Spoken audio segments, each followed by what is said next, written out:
Oh man, we be live again. So, hey guys, we are back with another night stream. And I'm just loading up some stuff here on the side while I get set up.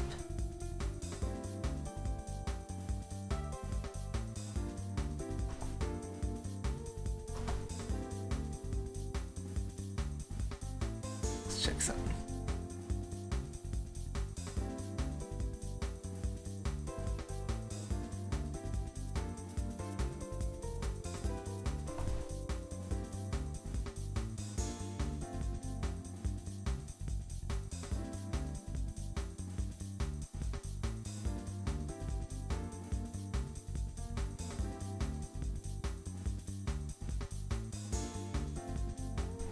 Okay.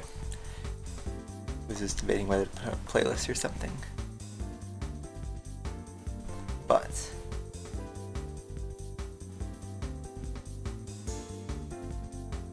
alright. Sorry for that delay and before starting the stream. We're back for another GT3 endurance. Kinda unannounced and pretty impromptu given it's a Thursday.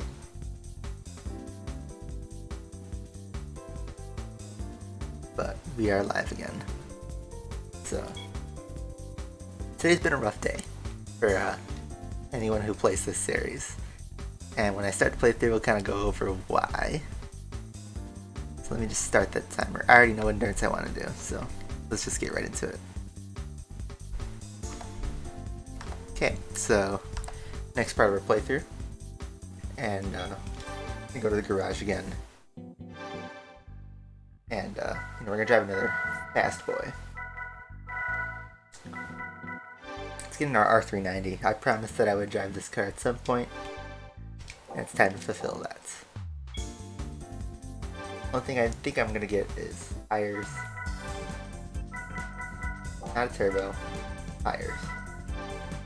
Doing what 10-year-old me used to do. Before we go in, let me just check if we had mileage on this car already or if this is brand new out of the box. This is brand new. No oil change needed. No power upgrades. We're going right to endurance. And we're getting a lot of these done, and I think what's next is, given this is a night stream, let's do special stage, Route 11. This is Gran Turismo 3. So anyway, this is a no limits endurance, pays 500,000 credits, which is a lot. It's one of the highest paying races in the whole game. And, that's pretty topical. I haven't seen a race paying 500,000 guaranteed. Definitely not in a modern game, that's for sure. So anyway, this is a 50 lap race. And, that's pretty much it. Be against a mix of prototypes, and I didn't even look at who the opponents are. We got a 77B, a GT1, and myself, so that's the big three. That's really all we're going to be looking for. So let's get right into this. So today was a rough day for Gran Turismo. And because what happened to Gran Turismo 7 today? We got an update, which Gran Turismo 7 was already having a kind of a rocky week because people are starting to figure out how the game's economy works. Jeez, Corvette, chill out. Yeah, 500k in GT7, a man could dream. And, with all the bugs that have been around since release, and, the debate around the credit payouts in the legendary dealership, a big question of what's the deal with the game? And we had an update last night. And when that update went live, Polyphony almost immediately, waiting for him to dive bomb. No dive bomb.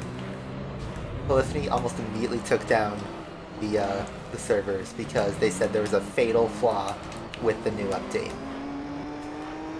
But before they pulled the servers, they dropped the patch notes. And the biggest thing to come out of the patch notes is they reduced the payments of all of the grind races in the game. So that includes the 3-minute Fisherman's Rancho, rally race, which was the fastest way to earn money. It was about 1.8 million credits per hour if you drove all clean and did it efficiently. And now it's somewhere around 850,000 per hour. And that's one of the lowest paying,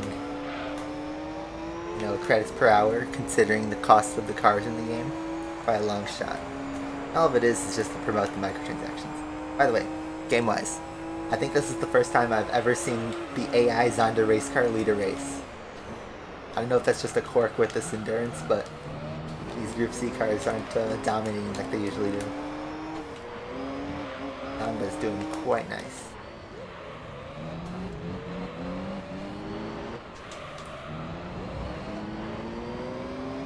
So yeah, all of that pent-up anger or doubts that we were thinking about in the community all came out today. It has been an absolute bloodbath on the Gran Turismo Twitter page and Kaz's Twitter page, because the servers have been down for a whole day pretty much. Polyphony has not made any statements since about how the game's doing, if the servers are going to come back, or what they're exactly doing. Jeez, that's a dive bomb from the 77B.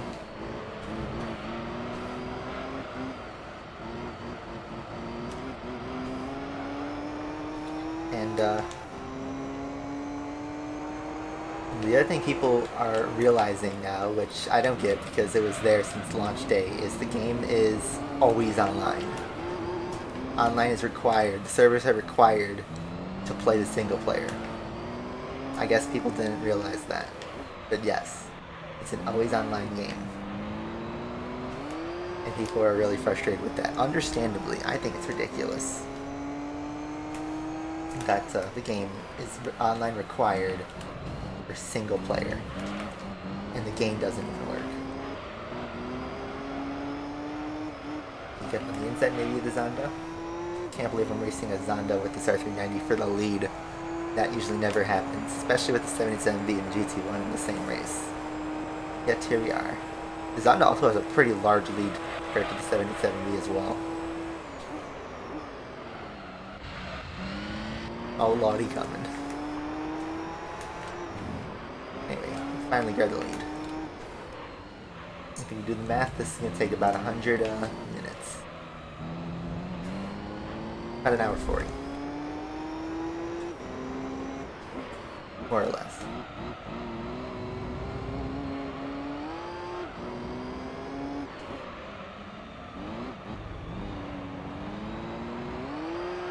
This was originally the special stage Route 11 all-night endurance from the first game.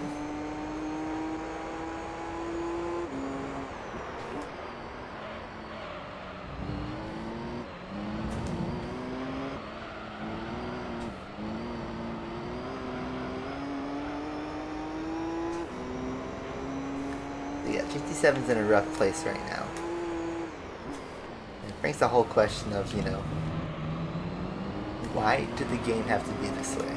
Because the actual racing in the game itself was pretty good. With just the quality of life tweaks, a better game economy, offline capabilities, not leaving cars to, time limited fear of missing out type of stuff. That's all they need to change to make the game a classic. But fortunately, profits, cash is king, money, all goes down the drain. And this is a day the GT community will probably never forget.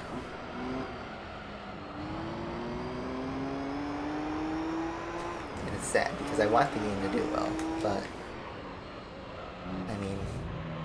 next time we hear from Polyphony, it better be a frickin' apology.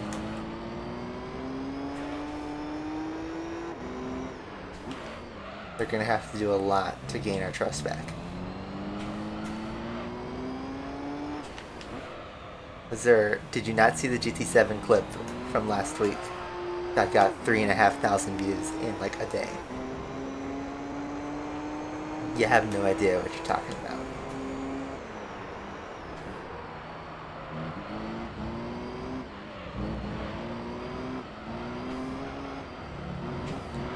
swear, every single time I stream, there's always one of you people who are like, hey, you need to play asphalt because you need to be successful. And it's like, guys, you're missing the point of YouTube in of itself. I don't believe you actually ever watched my channel.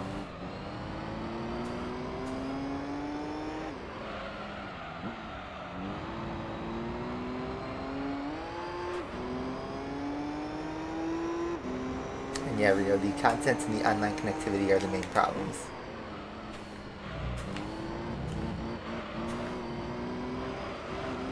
I mean, keeping the save offline would just be a really good start.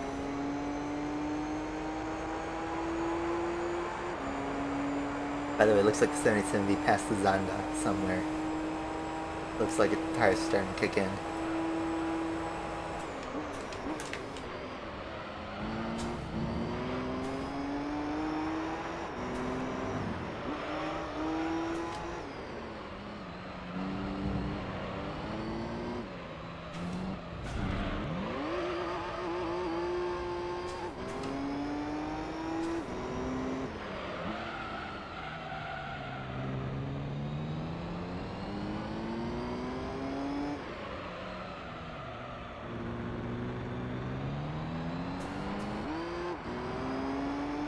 This is one strange Tokyo Expressway. It is.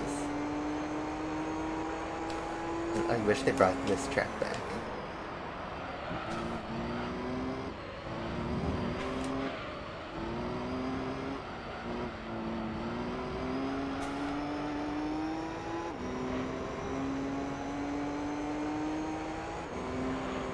It does kind of look like complex string in a way, some of the curves. A lot of the tight areas are like that. This jack would be really fun on a wheel though. It is a little awkward on a controller, I admit, especially with like a 700 horsepower prototype.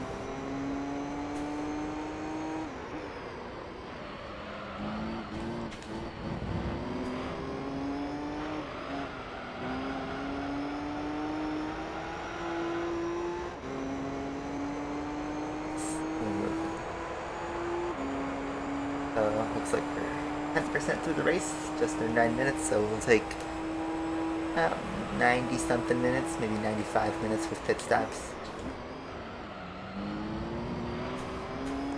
Maybe it looks like we could 2-stop this race, perhaps.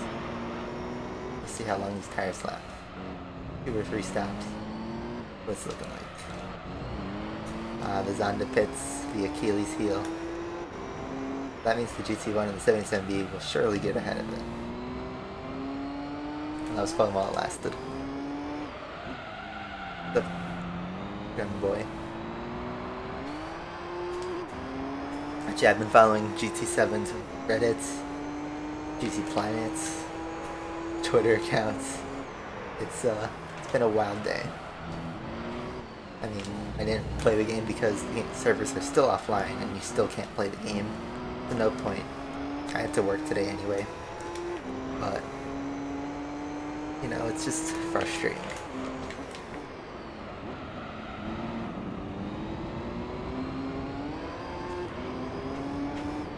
Yes, the first F1 race is this Sunday. You know, I completely forgot about F1. Today, a huge bombshell just dropped. Is Seb Vettel tested positive for COVID and is going to miss this weekend already. The first casualty of the F1 season. And that means Nico Hülkenberg is taking his spot for this race. So I'm going to say he's going to win the race. No, he's going to get 4th place. We all know that. And, I mean, who do I think is actually going to win? I think it's going to be either Leclerc or Verstappen. I don't think Mercedes is going to be a powerhouse this weekend. I could be really wrong though. I mean, we'll find out tomorrow during free practice who looks good. And then qualifying is until Saturday. I do think Nico will beat Stroll, even though he's never driven the 2022 car before. Ever. But I will say that's probably a really good indicator to see how good Nico is compared to Stroll.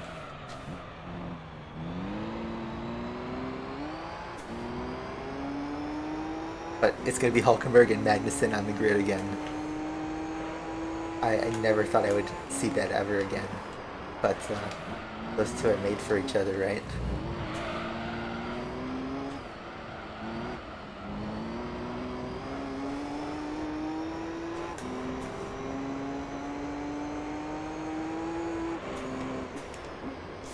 But yeah, that Seb news was a complete, like, minor blip compared to what happened in GT7 today.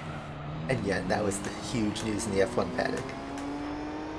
I mean, obviously, I hope Seb gets well soon, and I hope that when he comes back to the sport, he will be fully recovered and not have any of that long COVID or anything. It is a bummer because I want to see him race. And I want to see him really tackle these new cars and get some podiums and all that stuff, get some wins. Get that 2022 title, of course. But I think if any team is looking scary right now, it's Ferrari. And I don't mean like be a super overhyped Ferrari fan like in 2019, but they seem to have their shit together.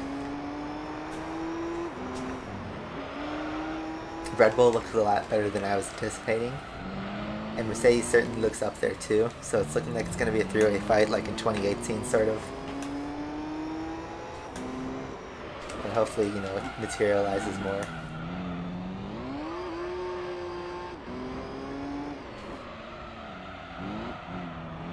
And then we also have George Russell in the Mercedes, you know.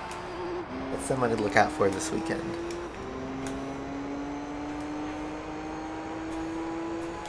Yeah, I think Nico's only going to do this weekend and maybe Saudi if Seb doesn't test negative immediately.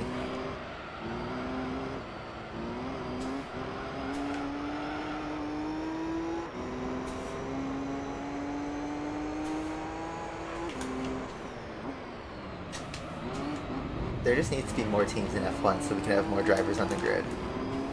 There's too many seats that are being wasted and not enough seats that could just be, you know, shown on the grid.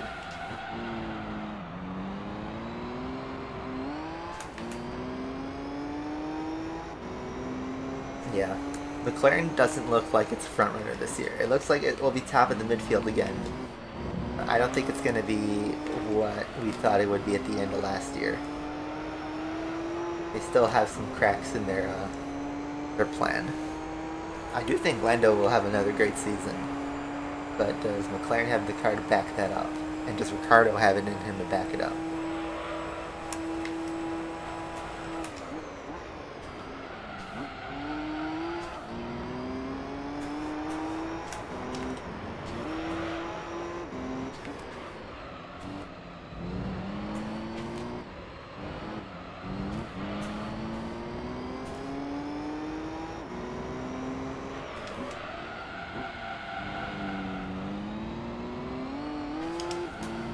What happened in GT7?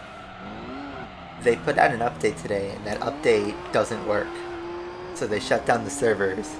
But since the game is always online, the game is literally unplayable. It is offline right now. And it's been that way for almost a full 24 hours.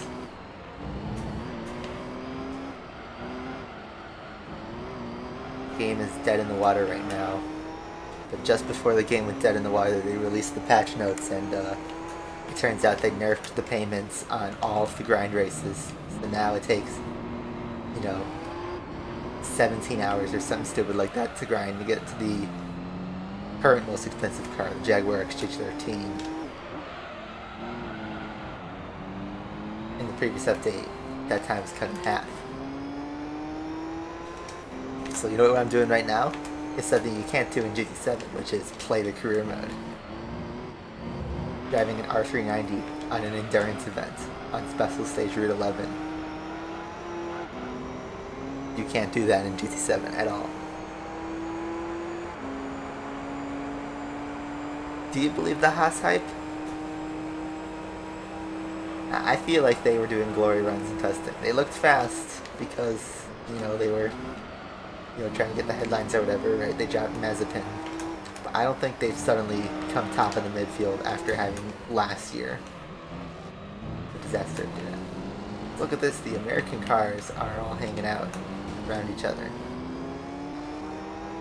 But I think that's because the GT40 has not pitted yet, and the C5R has. We still have a long way before we need to pit. If I can make it to lap 17, that would be perfect for a 2-stop. I think Haas is still in the backmarker territory. It might surpass Alfa Romeo and Williams, but we'll have to see how that turns out. When you're in a backmarker team, the most important thing you can do is just keep seizing opportunities that present themselves. Last year that was Williams for the most part, sometimes Alfa Romeo. And Haas only got a couple of opportunities the whole season, the biggest being at Hungary, and even then Schumacher couldn't hold off a damaged Verstappen and a damaged Ricciardo.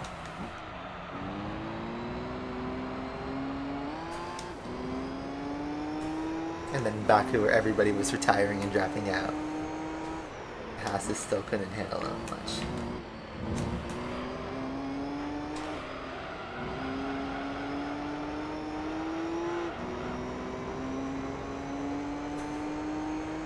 Your glasses broke half.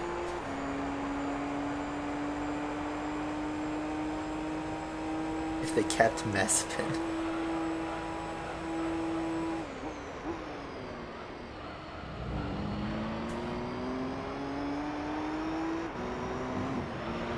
Maybe get some contacts. I know they're pricier, but it's harder to break them. And if you get the right set, they're disposable. They're one a day. That's not a huge deal if like you miss a day.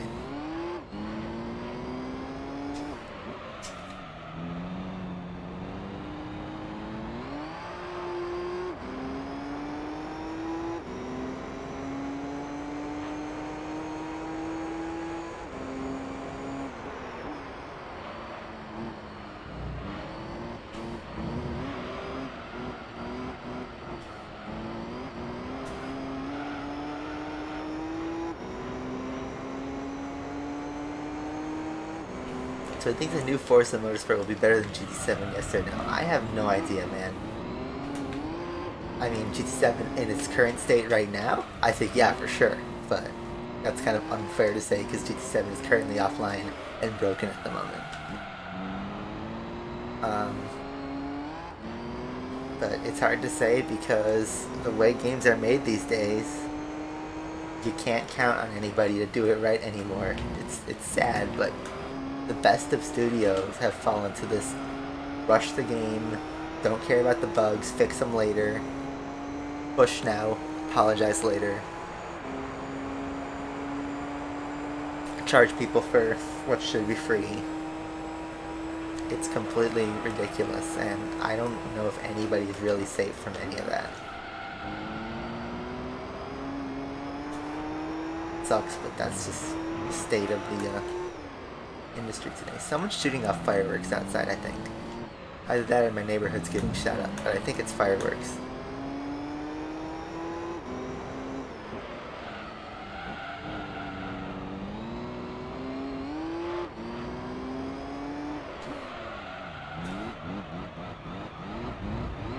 I believe it's fireworks, but I guess it's St. Patrick's Day, right?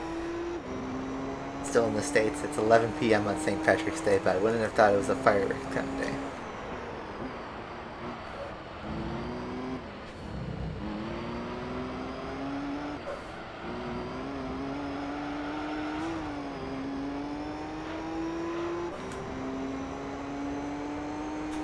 Well, I feel like today, you know, is the hardest day because people are probably overreacting and they'll probably be back next week.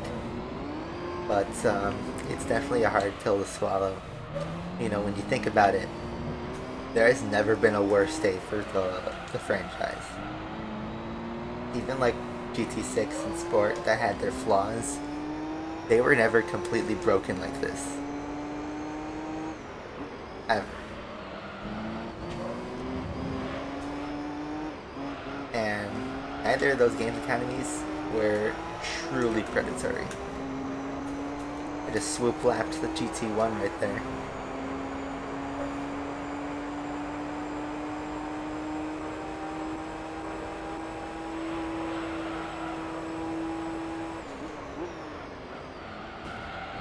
thanks for the bump, man.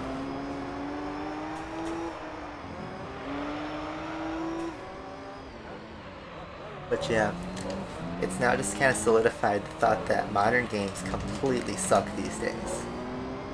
Brand new games that come out.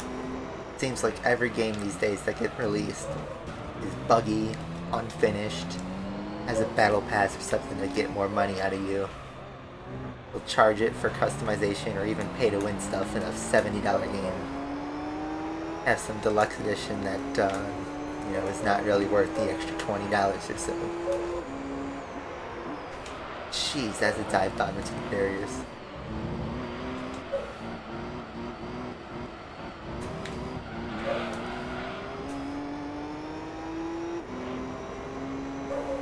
I mean, GT7 already had its launch sales from when it came out 2 weeks ago. But definitely today is going to hurt the people who were on the fence, since it came out. They're not going to buy it. Or if they are, they're going to buy it used when it's a lot cheaper than it currently is.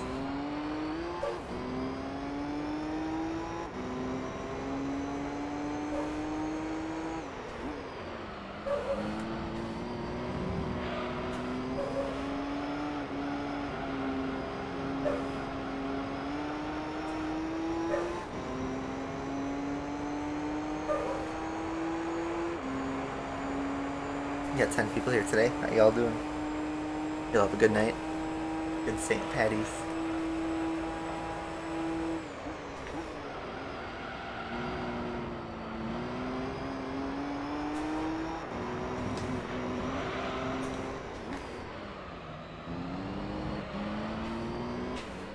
I hear the 77D.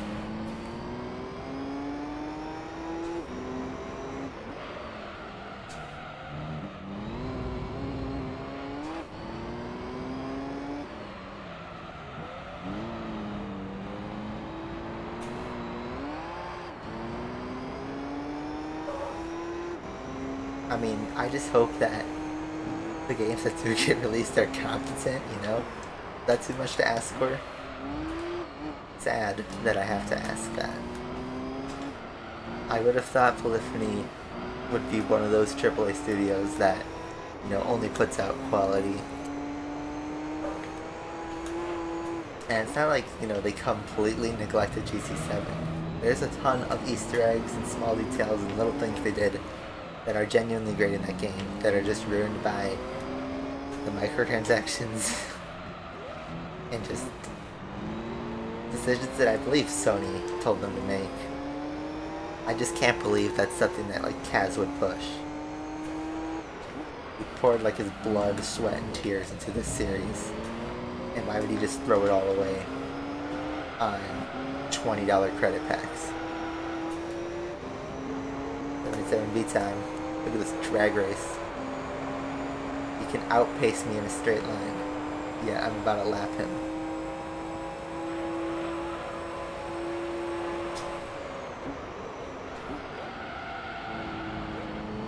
Bonk. Did we already lap the Zonda? I don't even know.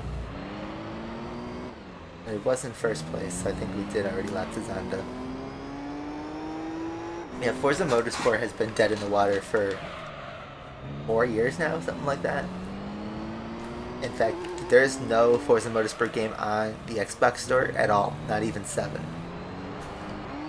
And that will be the case for another year and a half. Or longer if it gets delayed again. So, it's, I don't know. Turn 10's got a lot to do.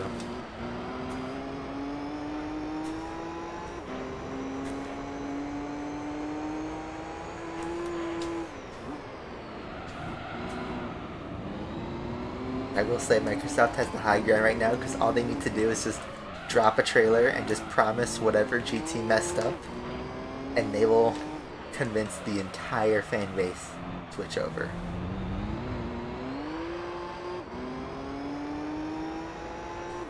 Yeah, my enthusiasm dropped. It's crazy. I feel like I've been in a downward spiral for this channel since GT7 came out. If you go back to a couple weeks ago on launch day, I was so happy.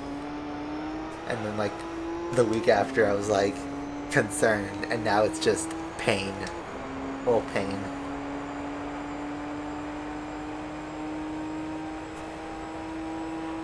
Yeah, we're already a third of the way through this endurance.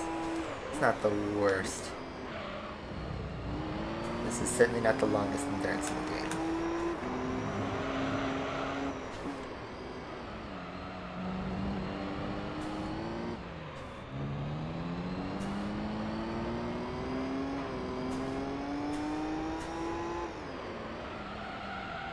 Yep, but when did Forza 4 come out? 11 years ago? See, that's the thing, is all these games are in the past. What sucks is that these games that were made 10 years ago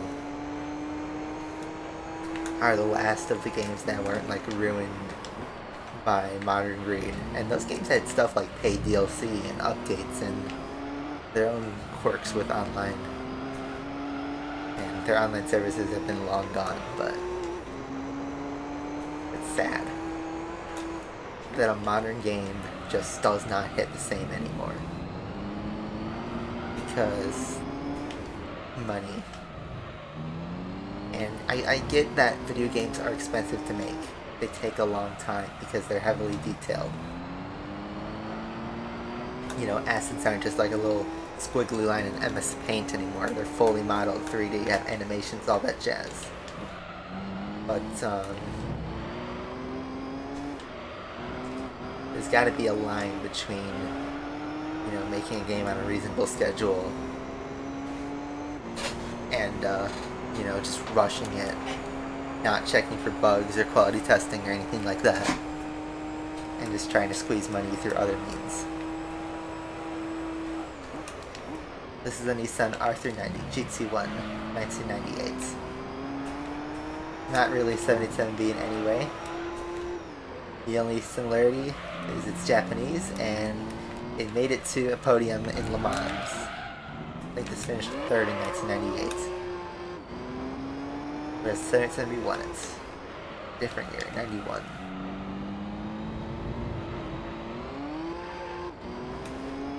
But it's a longer car, different sound, different engine, different results.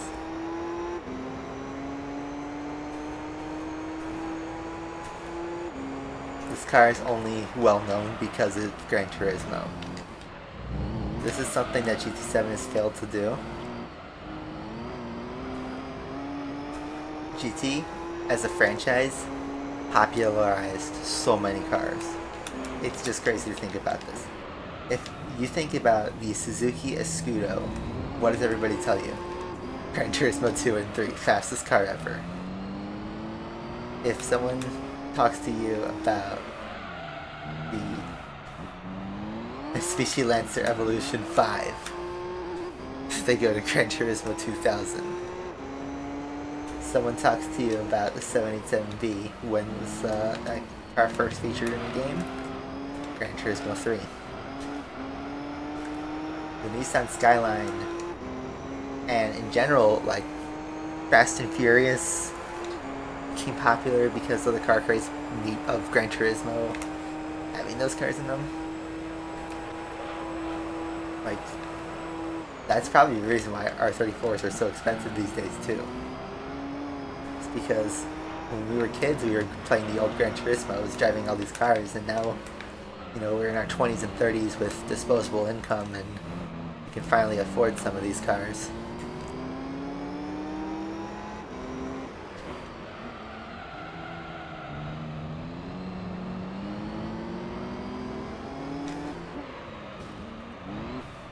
Lapping the court again.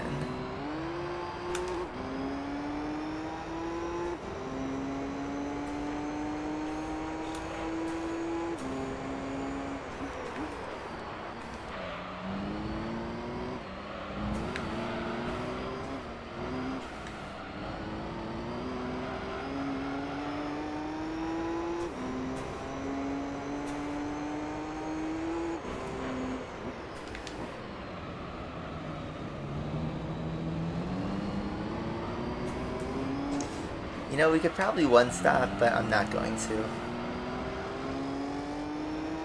It's not worth it.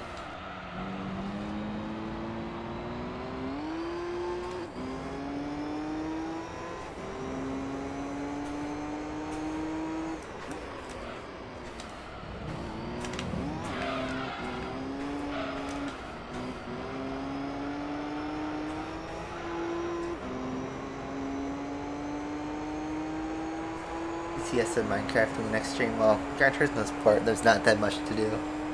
Yes, it works, but you just...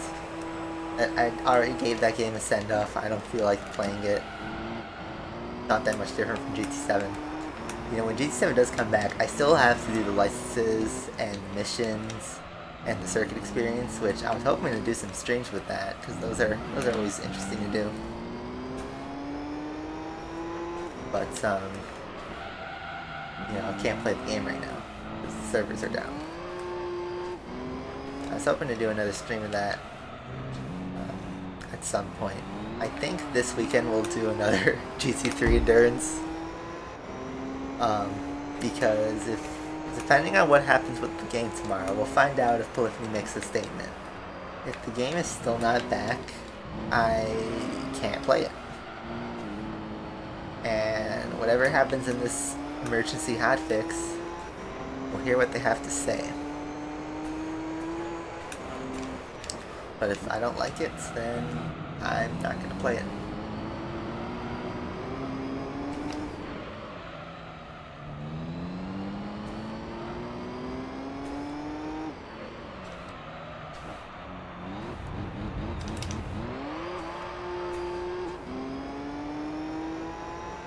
GT7 is a Nog champ. Today was not a Pog champ day for GT7.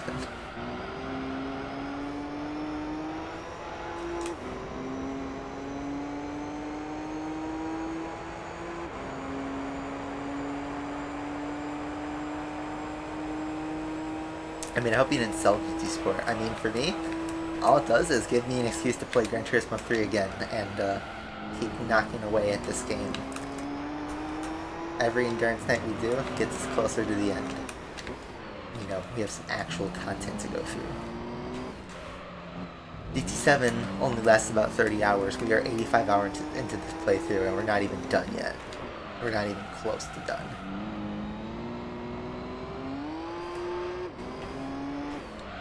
In terms of number of races, yeah, we're close to done.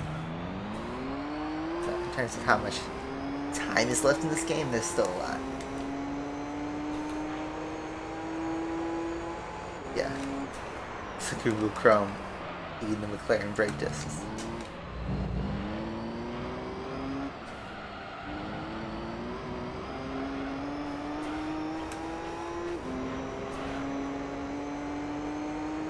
Yeah, every new game these days is buggy, it's unfinished, it feels rushed.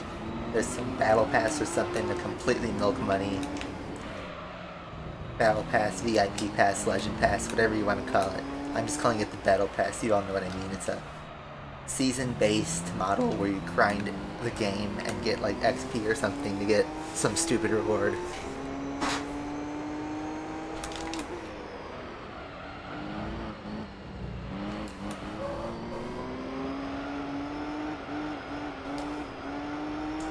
I think I'm going to pit on this lap. Because I'm just bored and I want a new set of tires. Not because I desperately need them, but I don't want to do the one stop.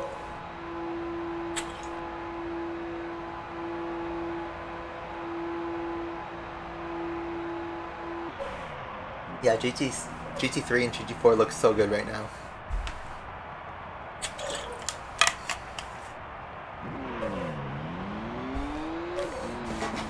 Don't know if you can hear Turbo barking in the background, but he's not happy at the fireworks.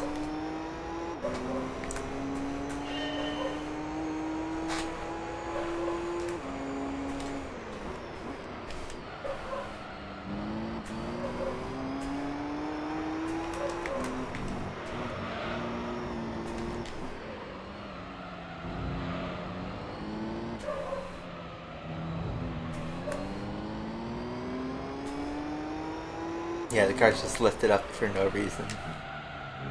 Just cause.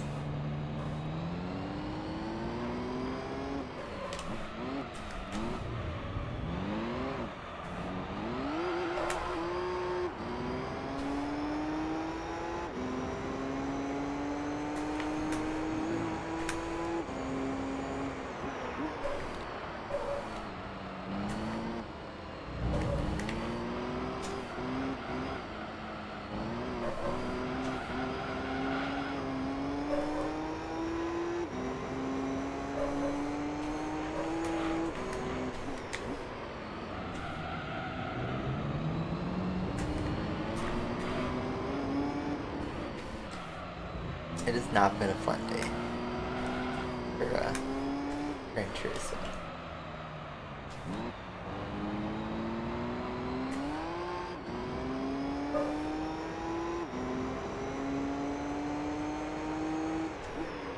You mean the Spider-Man PS4, PS5 game? Yeah, get the if you want the whole spiel, get the Miles Morales Special Edition, because you get Miles Morales and the complete Game of the Year, whatever, the full edition of the 2018 Spider-Man game. And both of those are fantastic. I hate to say this and put another developer in the spot, but Insomniac is like the last developer who I have full trust in. The very last developer. They made Spyro, they made Spider-Man games, they made Ratchet and Clank, and they have always been, you know, really loved like studio. They're all about vibes. They've never done a predatory pricing game. Ever. They have paid DLC in like their Spider-Man games, but it's all fair. And you know, DLC goes on sale all the time. Game of the Year edition is like $20 anyway. It's pretty cheap. And you get a game with a great story, great graphics, great gameplay. I can only recommend Insomniac's catalog confidently.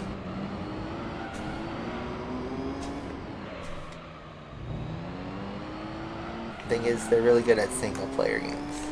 They did that Resistance Shooter series, which I've never played, admittedly, and I hear it's good. It's just, that's a PS3 shooter. It's not really up my alley.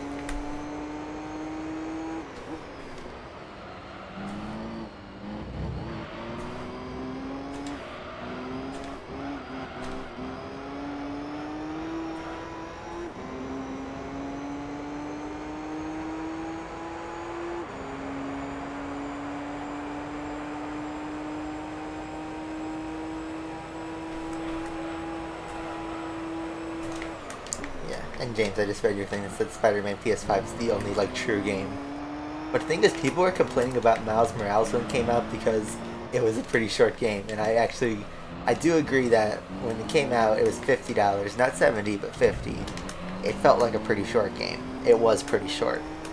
The story was only about like 8 hours or something like that. I played through the whole game twice to get the Platinum Trophy and, you know, get 100%. And I think that took me less than 20 hours to get everything done in that game. It was pretty short. But considering the PS5 was brand new when it came out, it was a launch title, that was pretty good. And then there was a Ratchet and Clank Rift Apart, also from Insomniac, that came out last year, and I think it was a good game. Not the best one in the whole series, but definitely a good game. And it used the PS5 controller pretty well. Controls were really good. Shooting and stuff felt great. Story is a bit cheesy, but not the worst I've ever seen. 2016 reboot was far worse.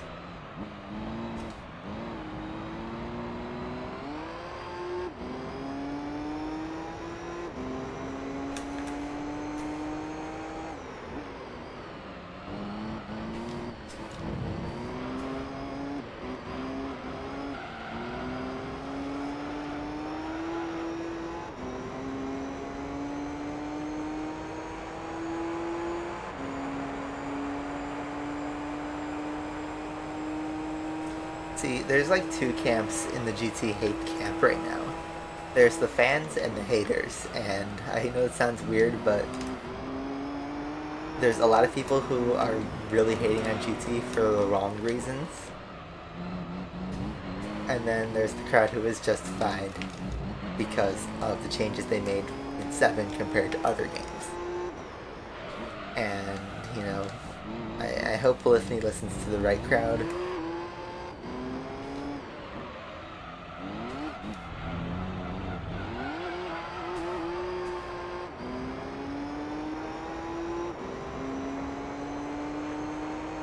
That's just how it is, right? That's the same thing for, you know, every video game. It's the people who genuinely want the game to improve and the people who just want to troll and hate on it and spin on it for some reason. Maybe they have a simp thing for their competitor, or they just hate that everyone talks about it or something like that. But that's just how it is. The flame.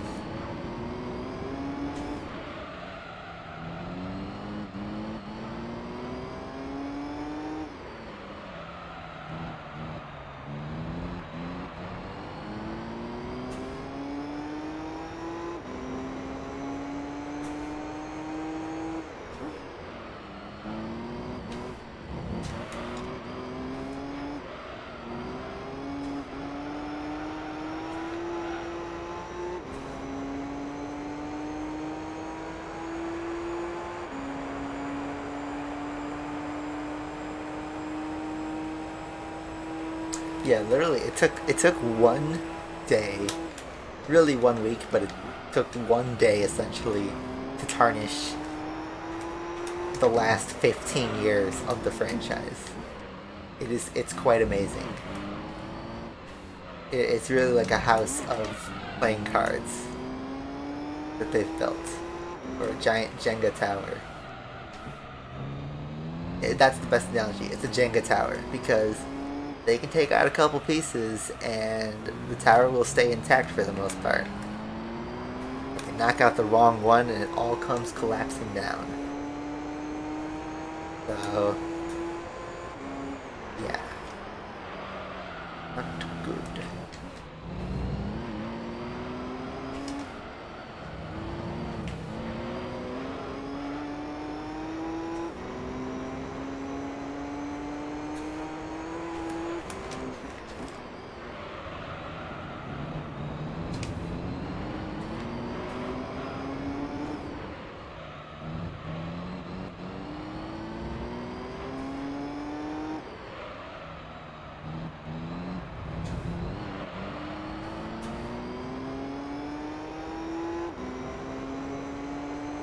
Yeah, of course I knew this car was in Le Mans. It came in 3rd, I think, in 1998.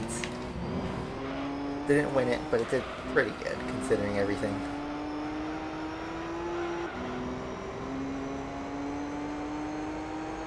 Yeah, Kim, they absolutely spaghettied.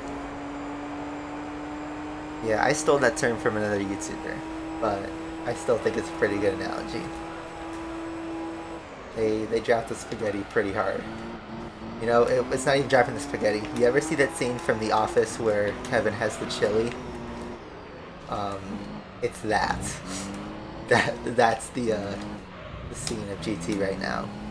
It's the chili scene. Don't know what I'm talking about? Just type into YouTube Kevin chili. That's all you need to know.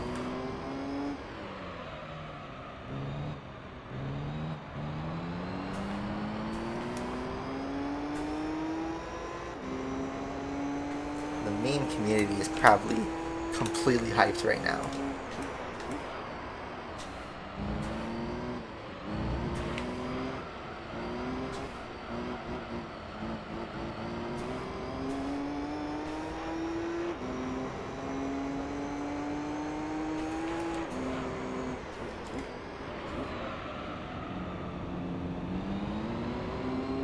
Yep, the Mercedes CLR, driven by Mark Webber, who in F1 also had an airborne incident 10 years later. Kinda crazy, his luck. But he's alive and well. I don't know if that was the first time the GT40 pitted, but I just saw he went into the pits on the little screen.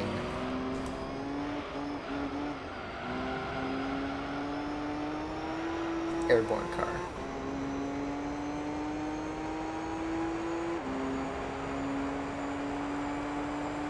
We're about halfway through the race, and yeah, looks like we're going to finish this in about an hour and a half, give or take.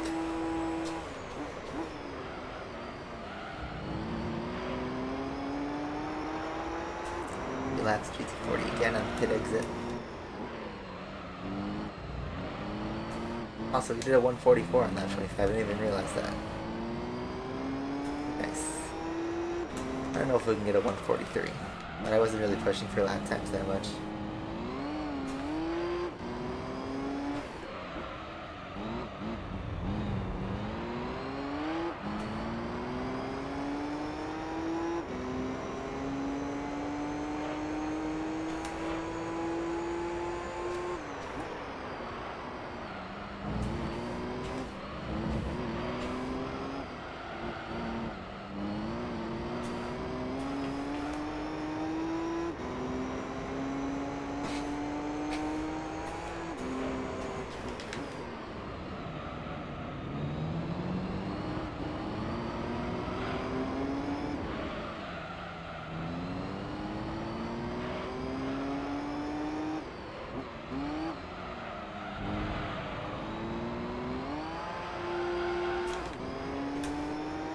Big slide.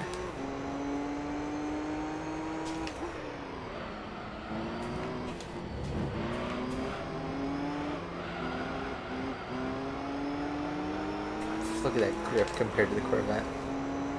I did see that there is an experimental NASCAR that is entering Le Mans next year. Oh wow, 144.6, nice. Yeah. That's a shock. It'll be interesting to see how that goes though. And we run on hybrid fuel, I believe.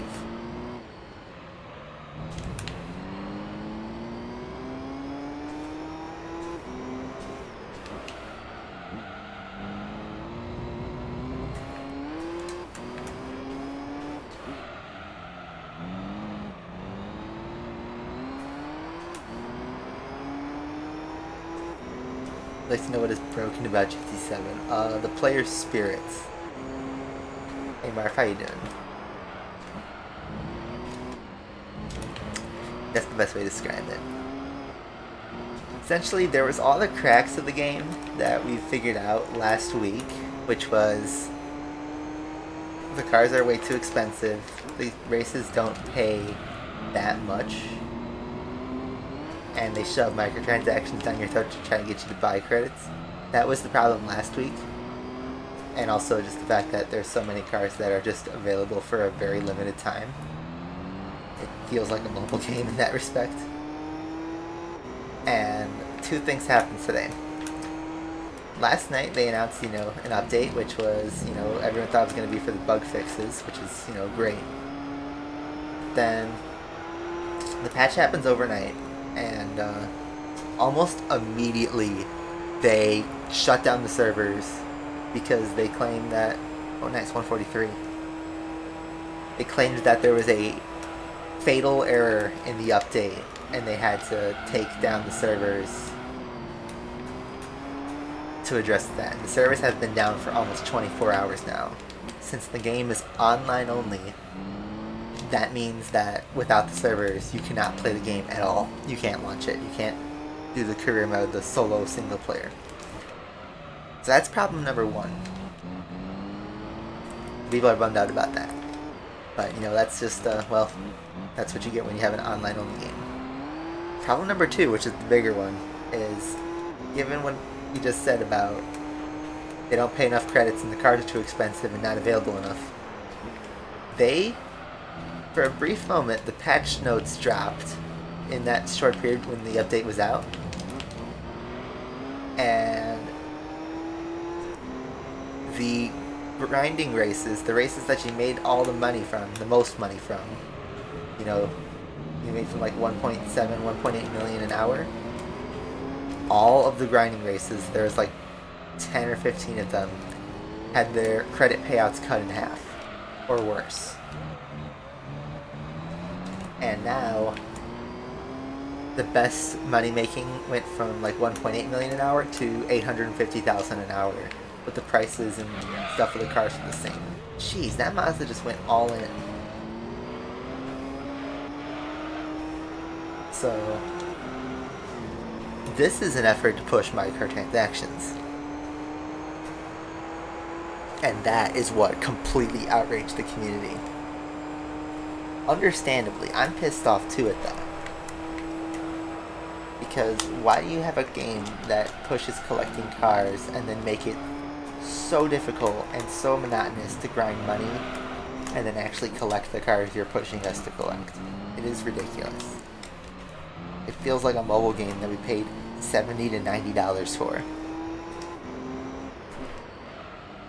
And it sucks because this is Polyphony, a studio that is known to make quality content.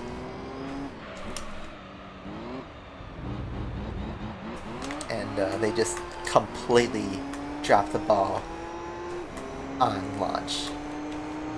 And just doubled down with this update. And just for reference about how bad the grind is.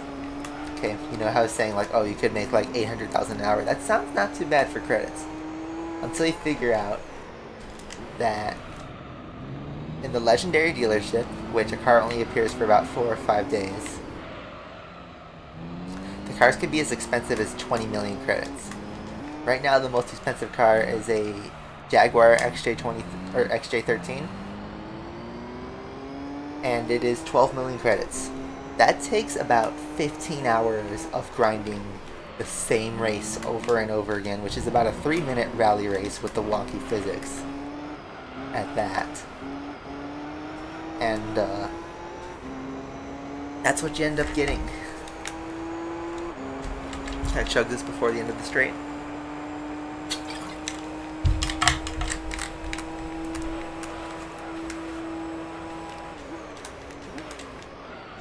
I can.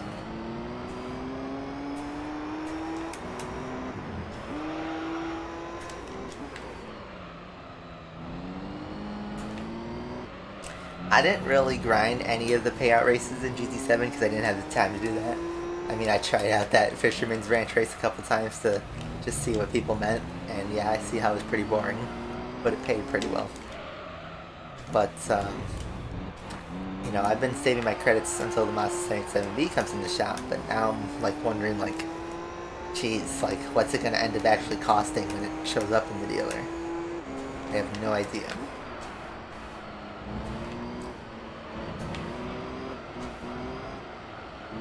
And there's no like seasonal events or login bonus or anything like that that GT5 and 6 had to give you extra credits.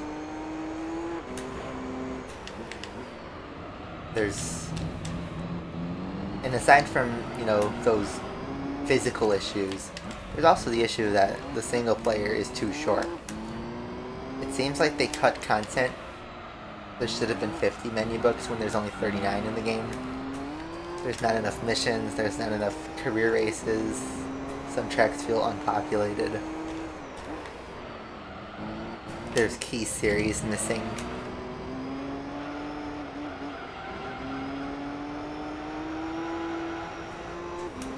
Yeah, exactly. Are you ever going to get a good racing game? Ever. Are we ever going to get a good game? Ever. It seems like every single brand new release, no matter what genre it is, unless your name is From Software and you're putting out Elden Ring, that's the only modern example I could think of that disproves this point. But it seems like 95% of all video games that release from a AAA studio are unfinished, they're buggy, they have some battle pass or some predatory pricing on it to milk extra money. They're completely soulless, and they're incredibly boring and dull to play, if not incredibly frustrating to get around.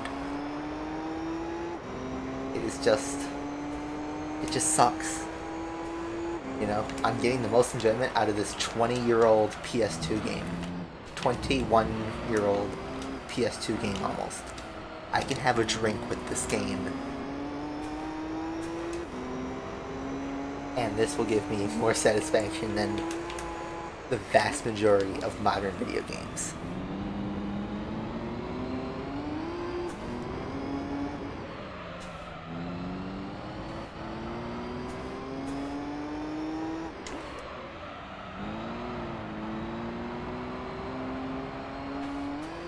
The Redout sequel's coming soon. Well, hopefully those developers are committed to it. I mean, it seems like indie developers are the only developers who still remember how to make a video game. And the reason is because they're not tied to some corporation who's trying to milk profits out. And yeah, Need for Speed I don't think is going to deliver, because EA is still backwards mindseted with, you know, how it wants to do its business model.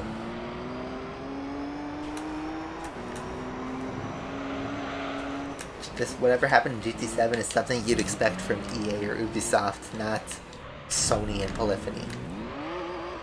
It's truly crazy. Like, I've never played Redout. I have no idea what that even is, to be honest, man. Is it an indie racing game? Is it something I just haven't come across in all these years? Well, as indie studios get bought out by corporations and stuff, you know, yeah, sooner or later will happen, but the type of people that buy indie games are the type of people looking for some unique experience, you know?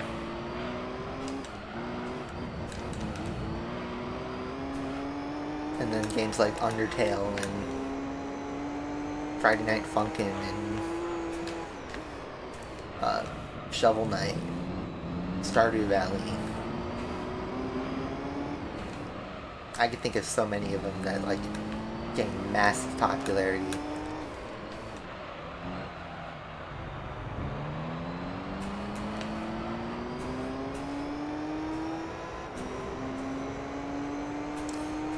Codemasters is not the best group to have.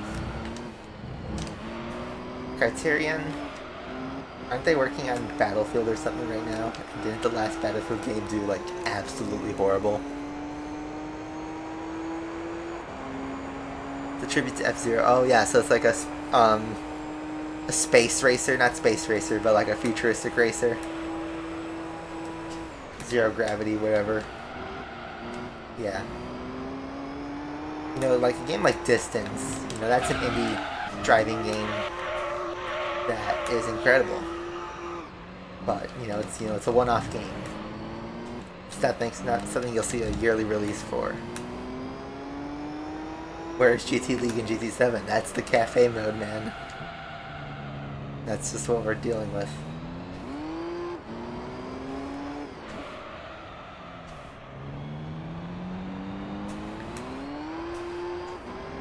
The reason they're remastering is because the other games are shit.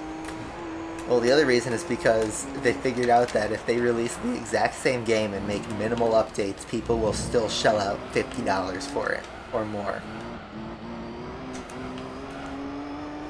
That's the real reason. It's because the budget can be a lot smaller than on a brand new IP that they have to think of something original for.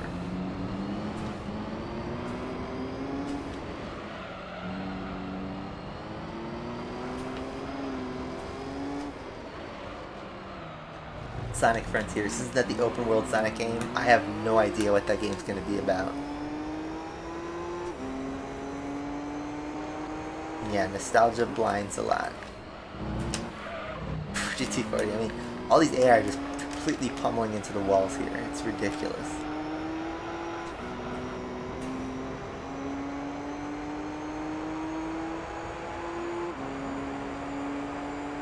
There's the GT1 again. Gonna lap him again. We've been driving for about an hour now. And we are about 2/3 of the way there. A little more than 2/3 there. 70%, I'd say.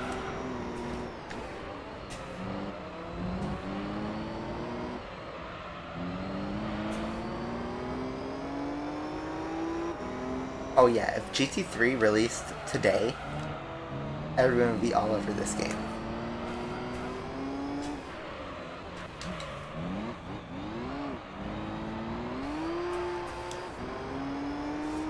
Yeah, it just bugs me because this game was made by Kaz and all the other GTs. It's not like he forgets how to make a game.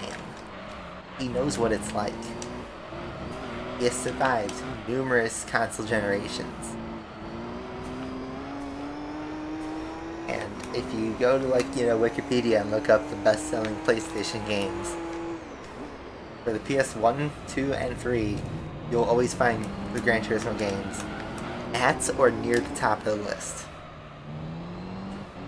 GT and GT2 are like number 1 and 3. GT 3 and 4 are like numbers 2 and 3. GT5 is number 2 or 3, something stupid like that. And it's just GT6 and GT Sport that didn't sell as well as their predecessors used to.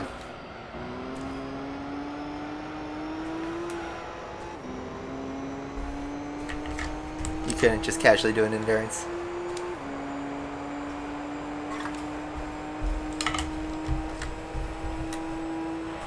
Yes, Kaz is a racing driver. He's done the Nürburgring 24 hours. He knows everything about cars and racing and games.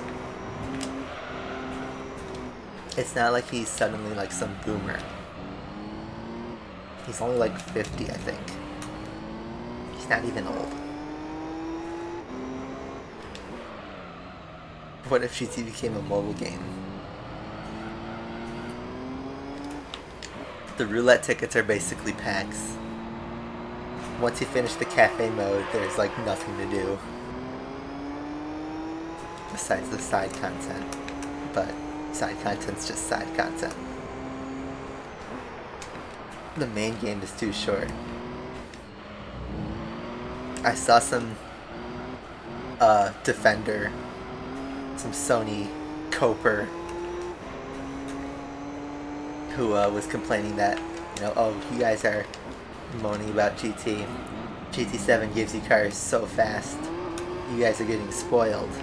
And it's like he's completely missing the point that it seems that way is because GT7 is about a 20-hour experience, 20, 30 maybe, of total content.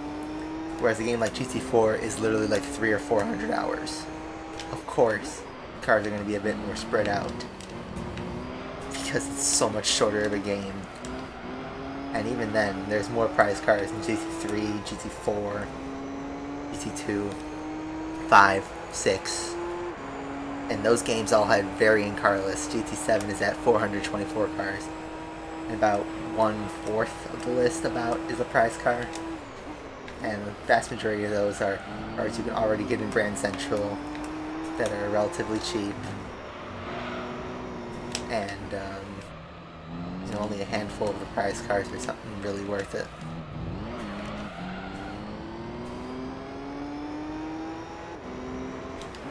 The year is 2234 and I'm on lap 3848 out of 4,000. Hey, that's not so bad. It's only like a couple hours to go, maybe.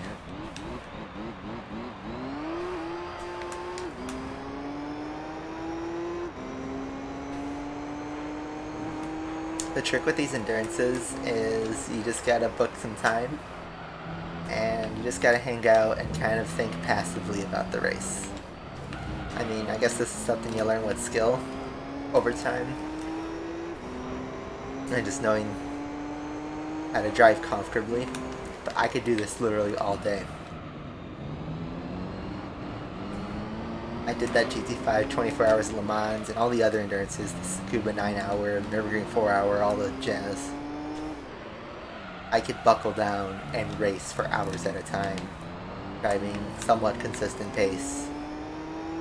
So I know of Sonic 06. I've never played it, but I've seen tons and tons of videos about it, reviews, all the jazz. I know there's that fan project you told me about on Discord that like actually fixed the game. Sonic 06. If Sonic 06 came out in 2022, that would just be a regular game release. People would probably say it was a lot better than what people said about it in 2006.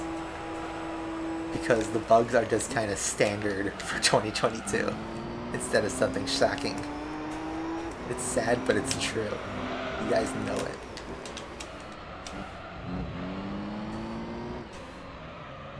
You want to do a barrel roll in CT at 300 miles an hour. Well, if you go on a rally track in Gran Turismo 7, you could do a barrel roll. Maybe not in the way you'd expect.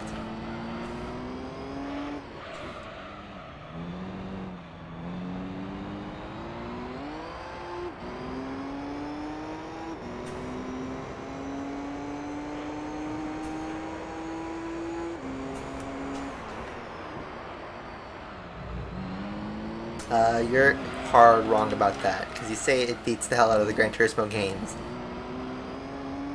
None of the Forza games touch GT3, GT4, GT2, or GT5 even. None of them. Absolutely none of them. What happened to GT7 today has nothing to do with what happened to the last 6 releases. Or 7 really, if you count Sport.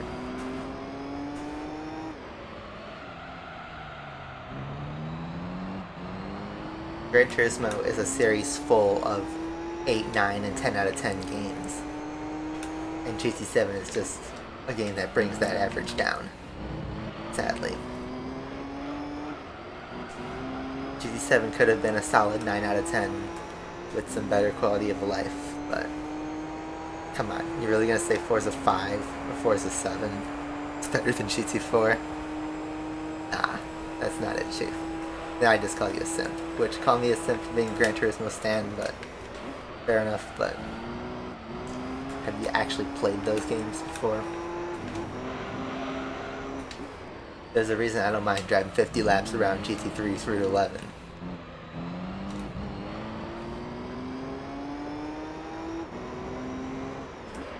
Developed by DICE, GT 2042. This is sad. You know, Microsoft is probably gonna just straight up buy Gran Turismo at some point as one of their IP purchases, and then just port all the team over to Forza.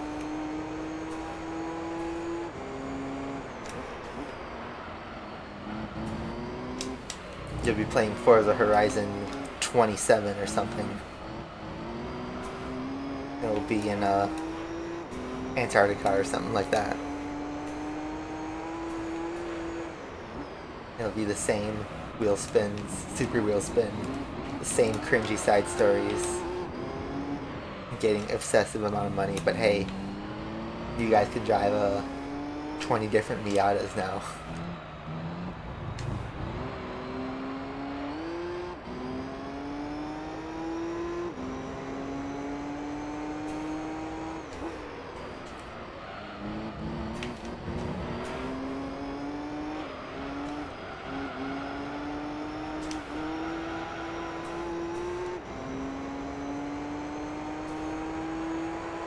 I don't know what's going to happen with GT7. I mean, right now the game's dead, and today's probably the worst day of GT7.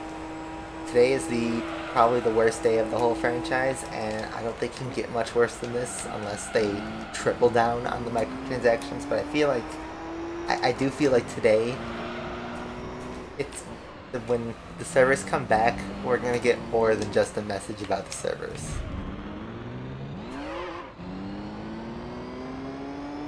I hope that this is the worst of it, and from here on out we can get a promise from Polyphony or something like that they're gonna do better. Something to assure the fans. Anything.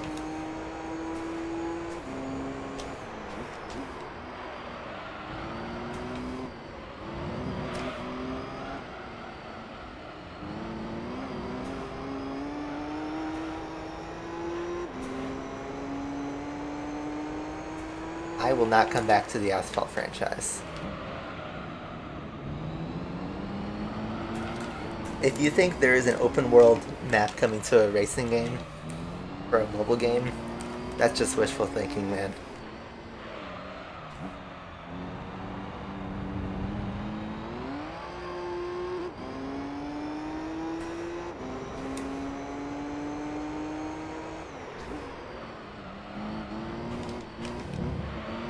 Yep, Nico Hulkenberg is back.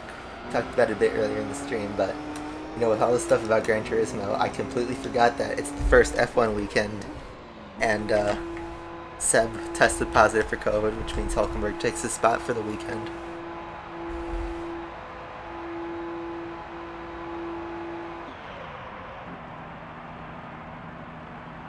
Absolutely chugging water right now.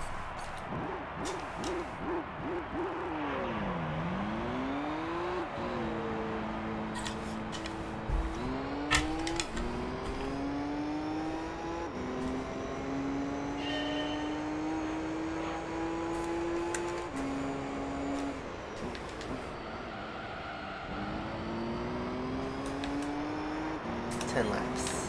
There we go. We're on fresh tires.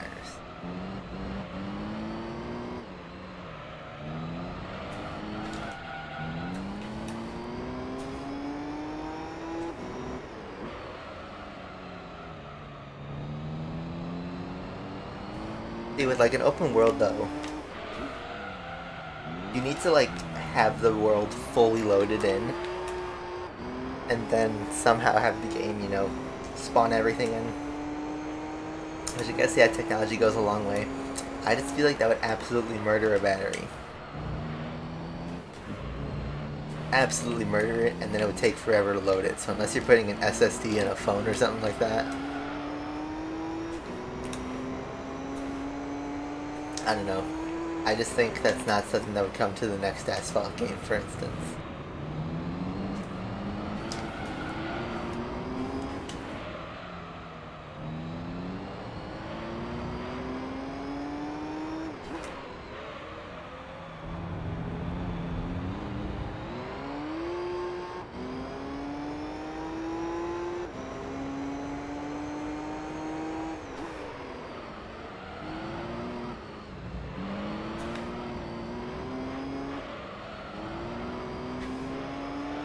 My throat's getting sore from all this talking.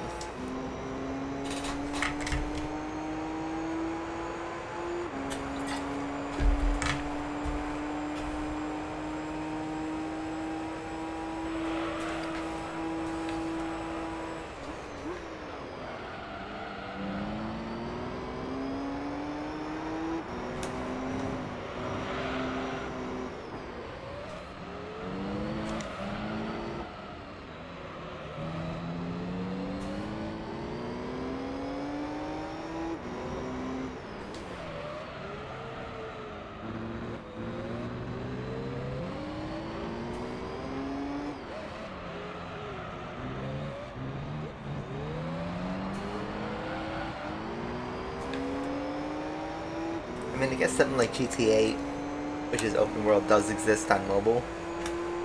That's open world.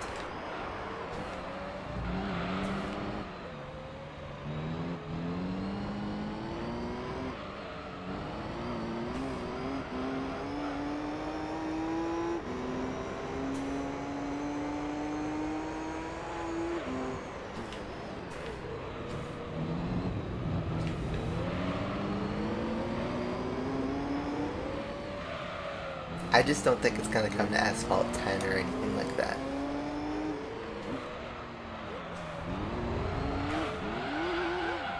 Spinella.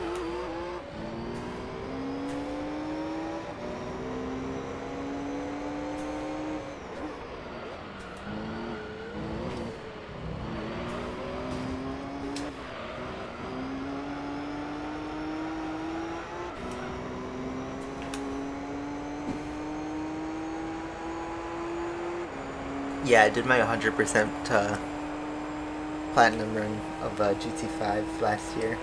I had a blast with it. I played the game for about 5 months, from like the end of 2020 to April 2021, grinding that game to get, you know, the platinum trophy, and that was a blast. It took me back to being a kid again.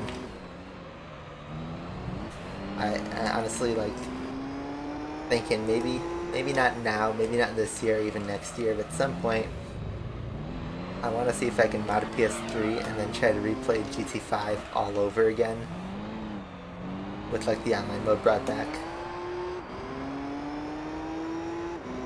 I think that would be something cool to do at some point, because I loved that game.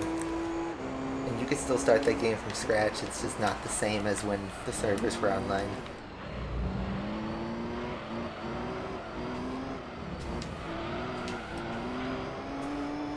Are Mercedes sandbagging? I mean, they probably are, but I think Ferrari's the one that are really sandbagging. They seem to be pretty cool. They're not worried.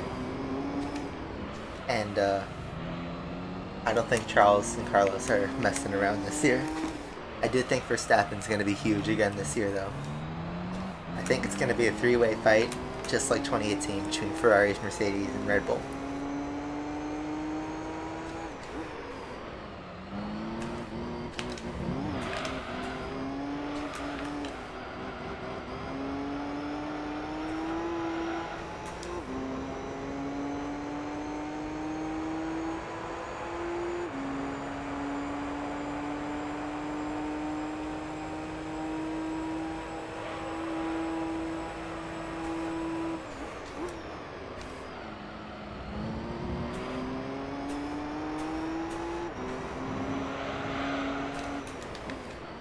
I didn't hit the wall in that corner at all. That was good downforce. Good grip tires, and then I bonked the wall there, losing like 2 seconds.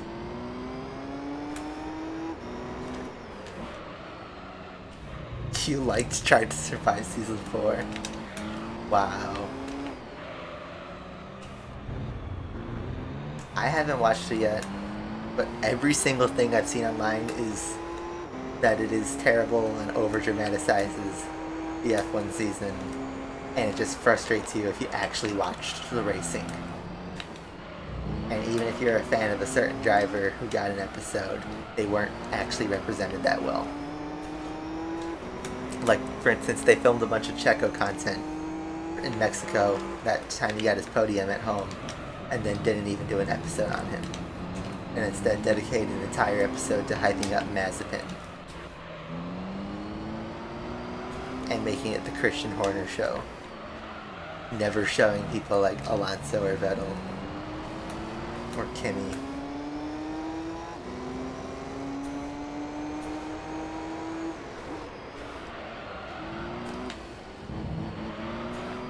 Like, it just seems like it's a soap opera for people who don't really know what F1 is. And it's like at that point, like, I'm not even gonna watch it. The only time I watch it is if I'm getting drunk with my friends who watch F1. But I haven't had the opportunity to do that yet.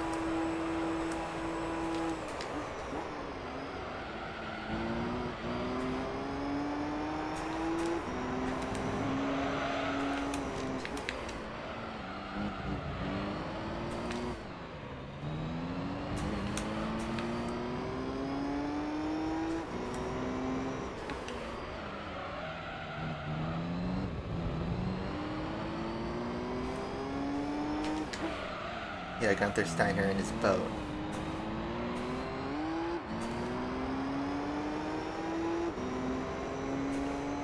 I think it's like Gunther Steiner is like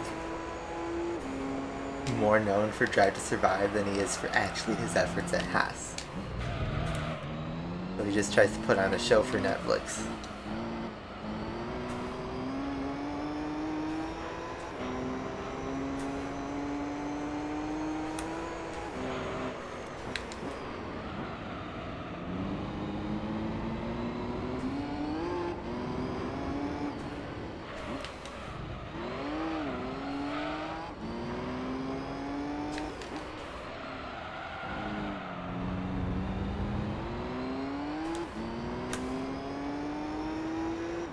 I mean, I'm sure you guys have seen all the memes with the Will Buxton, like, if you qualify in first, you're in first place.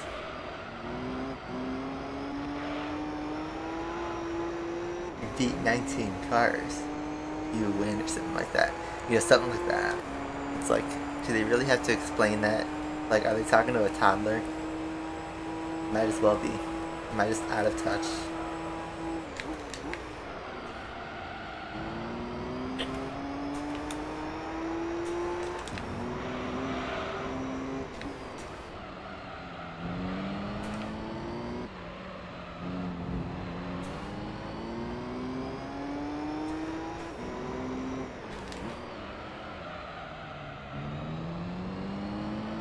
Yeah, we mean, did so hard last year that it's just has just become self-aware. the fake sound effects, the over dramatization. I don't know if there's another out of place Vettel audio cue somewhere. Probably is. It's just ridiculous.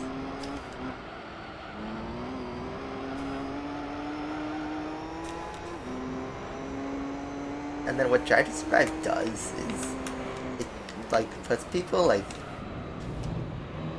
it makes people like hate certain characters. I hate to say characters, but that's just what they portray them as.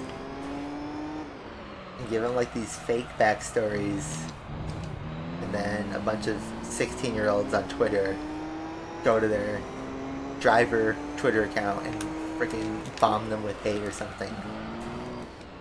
Because, oh, this person wasn't friends with Lando Norris or something, and it's like, what? What is that even based on? And they're real people, you know, not actors.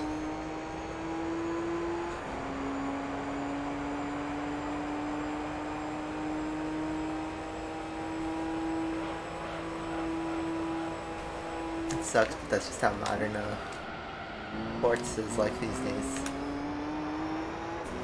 Everything's sensationalized. I just bonked that corner for the first time this race. Oh no, we lagged. I just saw that. We dropped 800 frames there. So just rambled for nothing, probably. Thanks, Comcast, world's best internet service provider.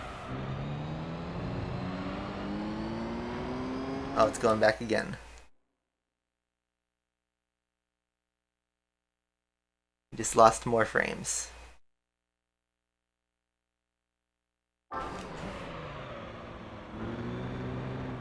Oh my god, Comcast, please.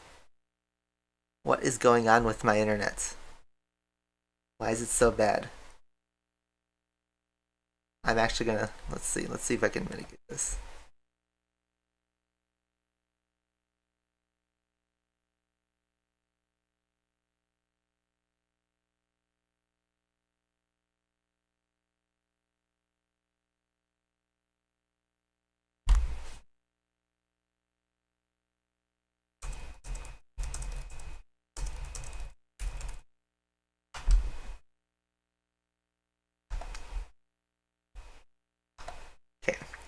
Are we back? Is it all good? Can OBS stop dropping frames? Can Comcast stop dropping frames? Please. We are so close to the end of this race. So close.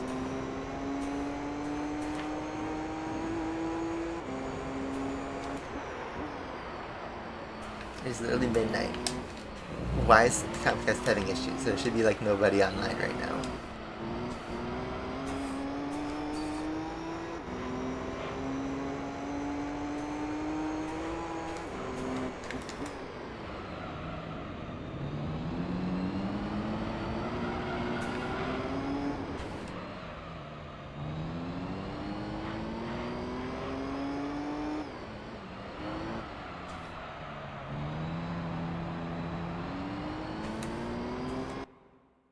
Dropping again.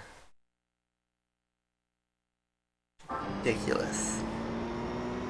I guess I have to deal with it, right?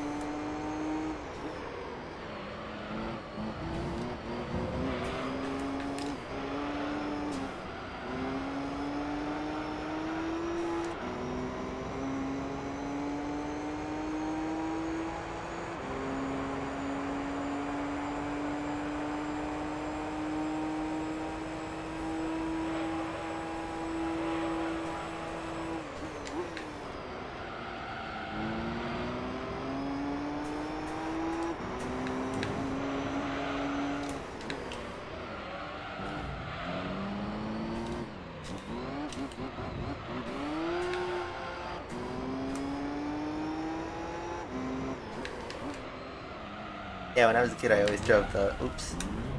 I'm driving terribly. Reading chat. When I was a kid, I always drove the Red Bull cars because they were just obscenely fast, and it was unfair to drive them in races against the regular AI. But 10-year-old me loved doing that.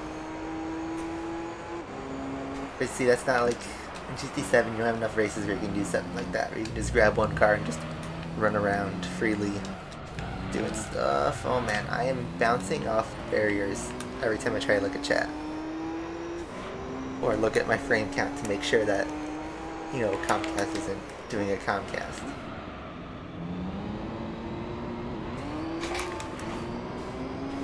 But you know, how it be.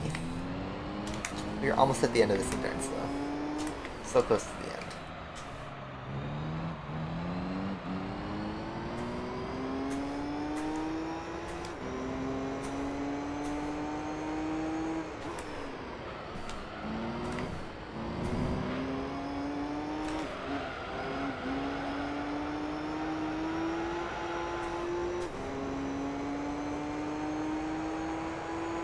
See, another 30 frames this drop. That was another second gone. Wow. Does not want me to stream today.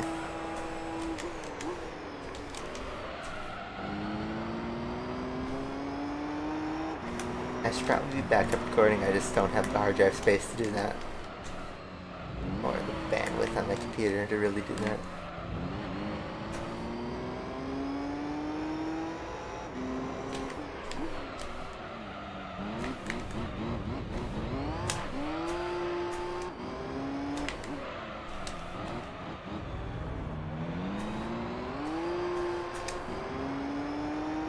Another 200 frames just went out of nowhere. We're just gonna have to deal with that.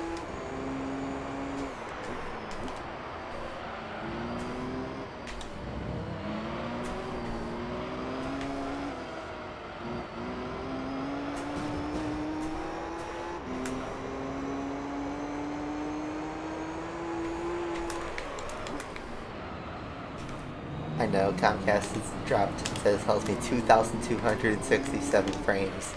And every time I peek over, you know, like 10 seconds later, another 200 drop or something like that. You know, it's ridiculous.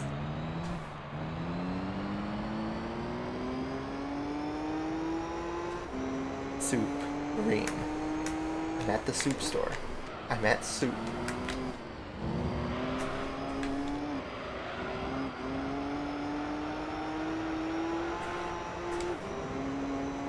Hey Snotino, hope you're doing well. It's been a rough day for the GT community, but at least we'll have knocked out another endurance, and we'll be 60% through Endurance League already. Unfortunately for my schedule though, I've left the 4 longest endurances of this game left to do. That would be the 2-hour endurances, Monaco endurance, and the Tokyo endurance, especially that last one takes forever.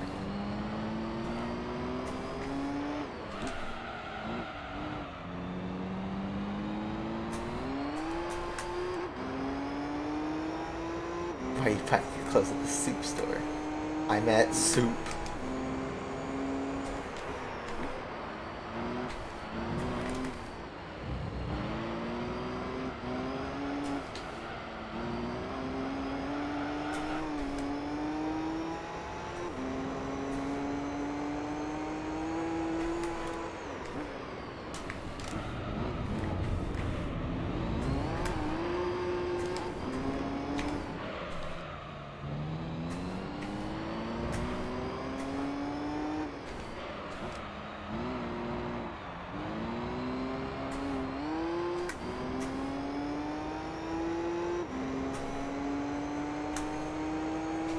Brakes.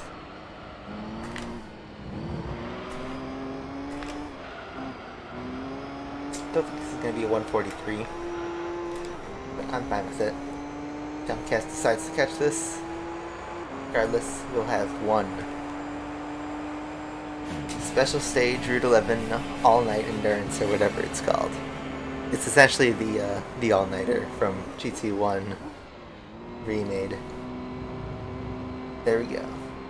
It's a lot easier of a race than I was expecting, considering what happened at the start with the AI. I thought it was going to be a lot closer, but I want to see how far 77B is from when it crosses the line, how many times we lapped it. I think we lapped it twice, maybe 3 times.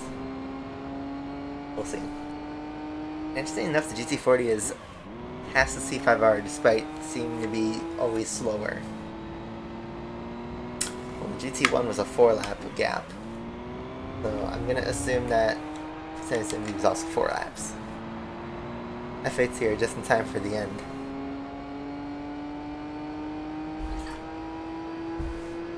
It's 12:30 a.m.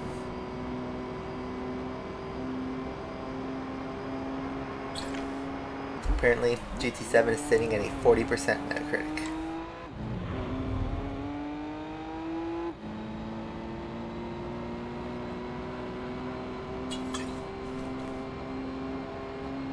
I'm done for the night after this endurance. I got work tomorrow.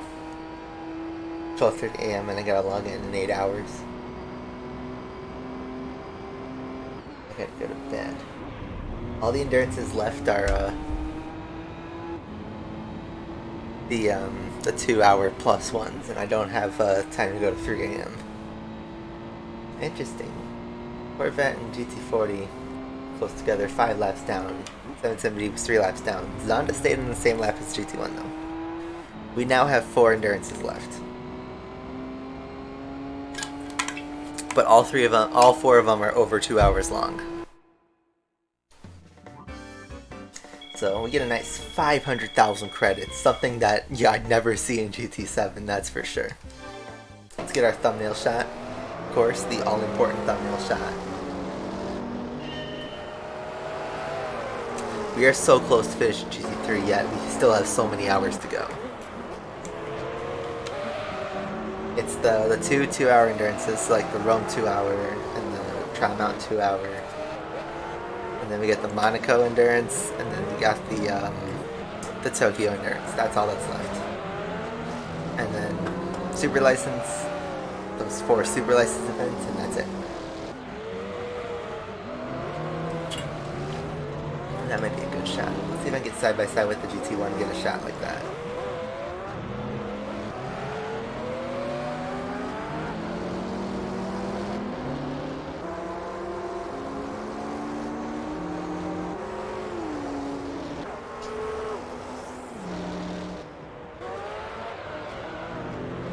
Getting bonked by all the AI.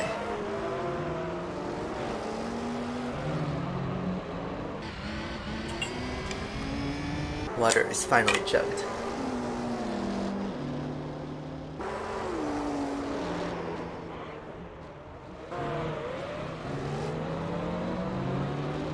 It's possible to finish all the enduros before the end of the month. I don't know, man. It depends how I'm feeling.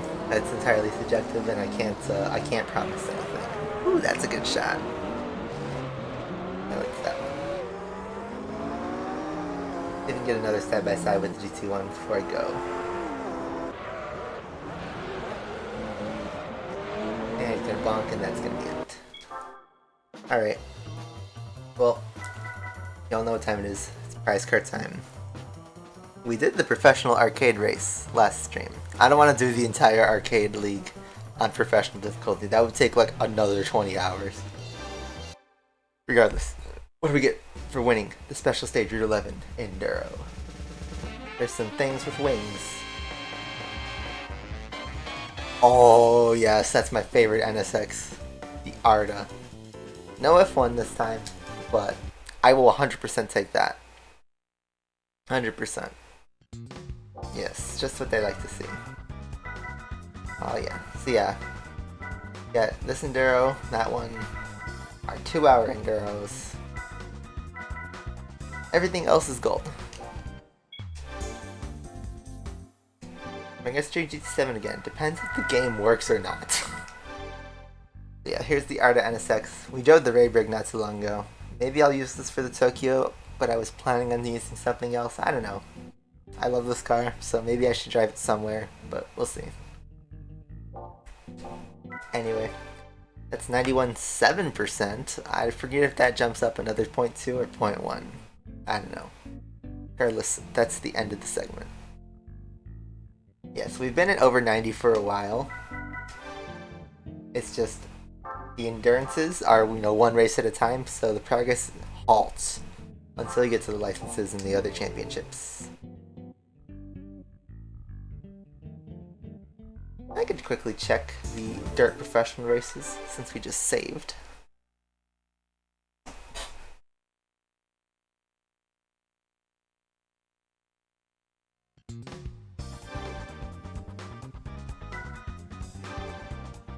to switch that to professional.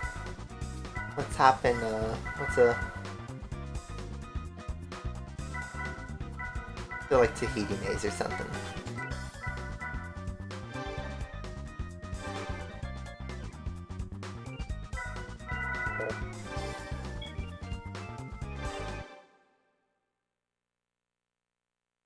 I just read that message just after I picked the car.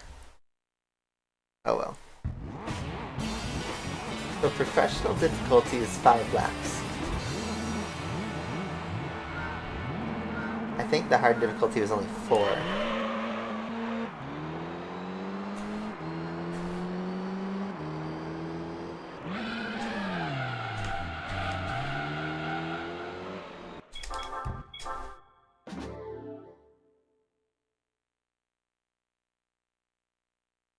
I mean, I still want to play GT7, it's just frustrating with the economy.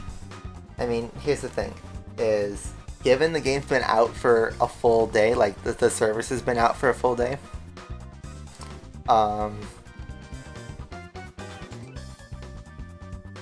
Polyphony's gonna make a statement. They gotta. Yes, I have the Wipeout Omega Collection, which is on the PS4. It's like got Wipeout 2048 and like 2 other games from like that era. And then I also have,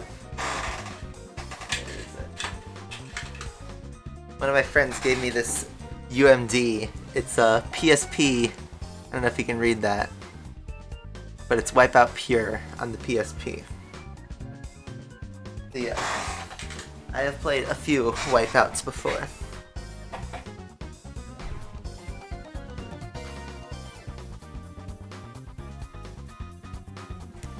I mean, in GT7, I still gotta do the missions, and I still gotta do the licenses. In the patch notes for 1.07, which is the one where, you know, the credit nerf happened, there was the bug fixes for the license tests, which is good. But,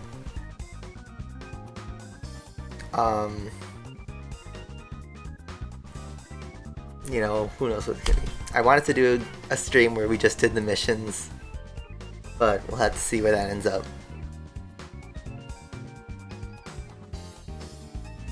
Warpath Fusion's your favorite? I forget if that's in the Omega Collection or if that's a standalone game.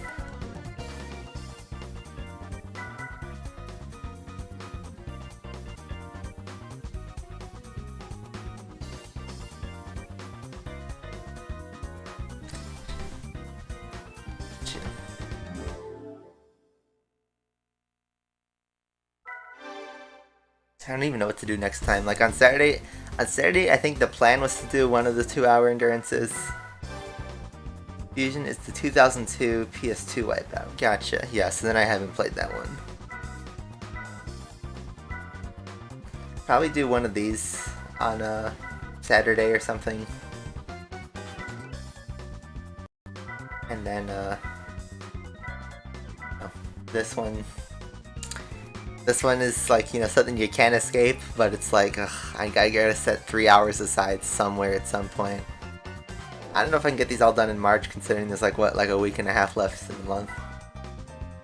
And like 9 hours of driving.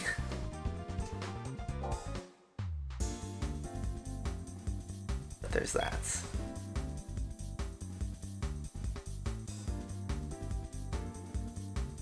I did try the PS1 version of Wipeout before at my retro station, and it played very different to the modern ones. Trial Mountain.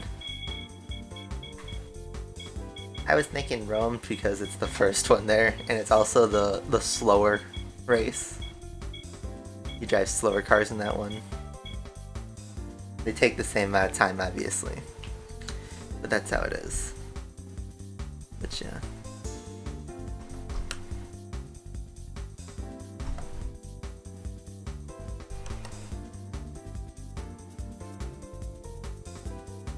Alright, well I'm stopping the timer.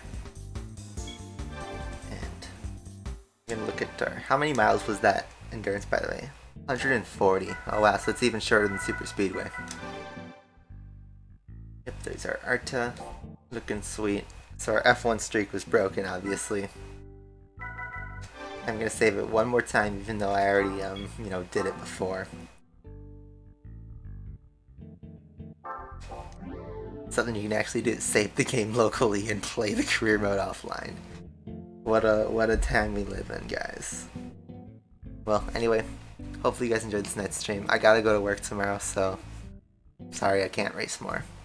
I don't know if we'll do a Friday night stream. Depends if I go out or not. And then, if not, then I'll talk to you guys on Saturday. With probably another GT3 thing. We'll see what happens to GT7, but you guys can find me on Discord, obviously, to talk about it more. But just enjoy the rest of your week, or your spring break if you're on spring break. And I will see you guys next time. Bye-bye.